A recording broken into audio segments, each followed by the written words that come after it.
Mike Comtech here for another video. We finished installing the Zoltar ticket motor reverse and disable switch. Works great, fantastic. I'll show you how it works, but I wouldn't recommend any more than probably about, if you're going to use the motor assisted way and you know, do this switch hookup, then I wouldn't probably let any more than 10 or 12 tickets come out, and you know, to do that. But anyway, first thing I did was mount the switch right above where I had the LED switch to control the interior lights. That's the first thing. Put that one. I actually put that switch. This is the LED switch here. This is the ticket motor switch. So here's the circuit diagram. So I just make sure if you take the wires off that motor on the ticket dispense motor, make sure you know which one goes back. So you know, the red one, the positive is usually towards the front of the machine. The negative is towards you on that. But desolder those two wires, because those two wires are going to be hooked to, let's see, to the JST. So the two that you're going to take off the motor are going to go, the negative is going to go to this pin 1 up on pole 3. Then the positive will go right to the center pin on pole 1. And then on the, you're going to crisscross these two guys right here, because that's going to be your forward reverse. So when the switch is in one direction, positive output is positive, and then negative is negative. And when you throw the switch, positive becomes negative and negative becomes positive. And then you're going to jump these two guys. That's the only connection there is. That just put a little jumper between these two poles right here in the center. And then this pole 3, well, pin 3, goes to the new ground that I did on the PCB board right here. This new ground that I made. I've got 2 black wires leaving that because the other black wires are feeding the LEDs. And then I just used some hookup wire that I had, red and black, to finish the connections from here to here. Pole 1, pin 1, pole 2, pin 1. Take that one to the negative on the ticket motor, and take this one to the positive on the ticket motor. Resolder those connections to the inductor on the bottom. They're hanging down on the bottom of that motor. And then basically that's about it. I mean, just follow this diagram right here, and it will, this will pretty much self-explanatory. And like I said, this is looking down on the switch when it's mounted. So you would be looking down on here. So all 3 pins are vertical. Second pole's vertical, first one, second, and third. So just wire it just exactly like that. And then I'm going to bring the top up here so you can see a little bit better too of how that is. So here's the LED switch that I put in, and here's the ticket motor switch that I put in right here. And then I'm going to go ahead and put that on the back. Make sure we're not pinching any wires. And I'm going to hook up my interior lighting here. Just push that 2 for now. Kind of tuck him in. So I'll just leave this kind of pressed together. And then now you can see the 2 switches back here on the back. Here's my 2 switches right here. So reason why I did it that way, it's easy to just reach around if I just squeeze these 2.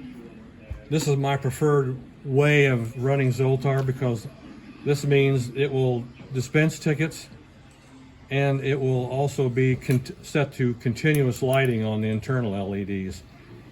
But if I throw it to the center, now it will not dispense ticket.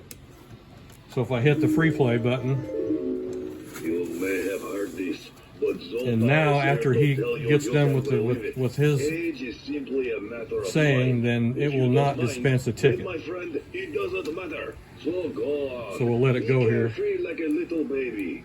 But first, give Zoltar a little money, and I will give you a fortune. So right about there, it should have dispensed the ticket. And let me turn it around.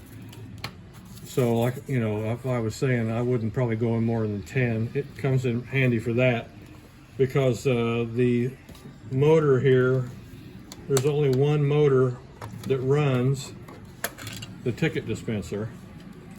There's only one motor here.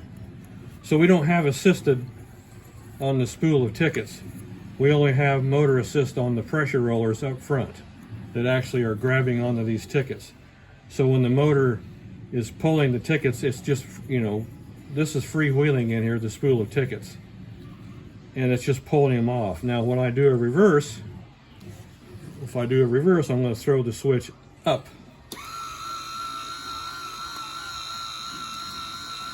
And then stop it.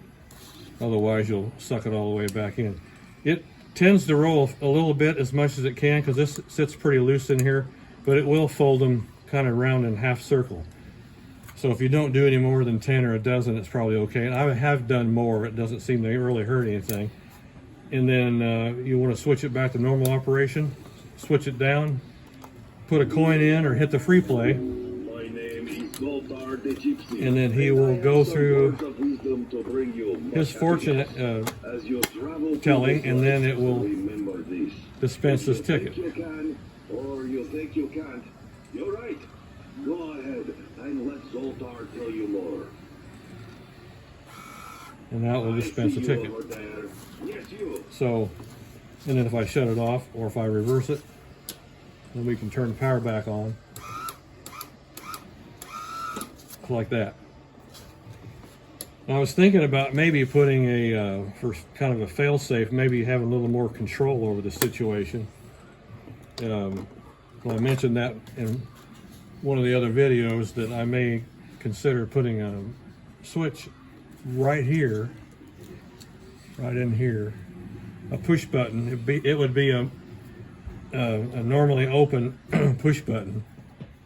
So if it ran out tickets, you throw the switch up like that, and you would not roll them back in until you hit the button. And if you had a little more finite control over that, if you don't get back here and shut this down, just if you don't flick the switch down, you know, back here to shut it off, you'll suck all the tickets in. But if you had a push button, you could pulse it. You could here too, either way. That's a matter of preference, whatever you want to do. On the circuit diagram though, if you did insert the push button switch, it would have to be inserted. You would unsolder this one, take that wire that's running to the ground on the PCB and put this wire on one side of that momentary switch, and then the other side of that momentary switch would tie back to pole 3, pin 3, and then that way you can, in the reverse section, I'm borrowing 4 volts to run to that motor in reverse. So when these two poles are thrown down to here, if you trace this out, instead of it going straight up and keeping positive, when you throw it in reverse, positive comes up, it diverts, comes here, crosses over, negative becomes positive, positive becomes negative, and it's the same thing over here. When I'm feeding this, you know, from a positive or the negative point on the board here, through here, here, and then here. And that's the important part. First of all, this last pole is doing 2 important things. It's lifting the power off so you're not sending it back to the main board. And then also it's flipping it down to here so it picks up my ground connection. So when this is flipped down in reverse, you're getting ground coming up. It crosses over, comes to here, and then crosses over, and then the positive becomes the negative field, and then therefore the motor runs in reverse. So that's about it on that one. And then with the interior lights that I have set up, let me turn the light off and then get this pulled back a little bit where you can see that. Well, I can't get it down far enough. I don't want to move the camera all over the place here. But I'm going to show the lighting probably more so when we get it finished. But on that part, let's get it actually, the lighting actually turned out really well, to tell you the truth. And let me bring my camera up a little. So basically, there's your interior, and I'm going to shut off. Let me shut all the lights off here, and that way you can see it, what it's going to look like, or what it does look like. Kind of contemplating on maybe putting one more LED in there, and it would be up, probably up in the top, right in the center of that top part right here, and then shining like right at his torso, basically, to light that even more. On camera it comes out pretty well. It's just a little bit void of some light right here, and that LED, that one more LED would fix that totally. And then I can adjust the brightness of that center LED by the resistor that I put in there. I'm using 100 ohm resistors now, but I could increase it to 150 or 200 ohm. It wouldn't overpower those two vertical LEDs shining here and here, both these positions here. But the flicker LEDs work wonderfully. The little chip is built right inside the LED. All you have to do is power the LED correctly, and they will take over. The little programming that's in there that makes the LED flicker.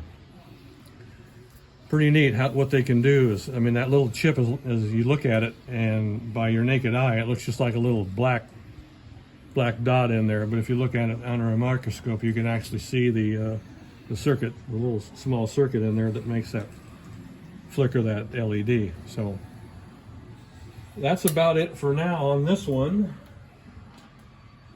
There's plenty more to come, because I want to disassemble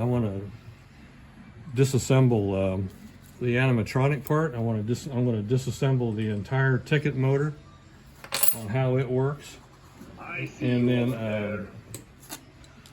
we're going to do some other things to Zoltar here.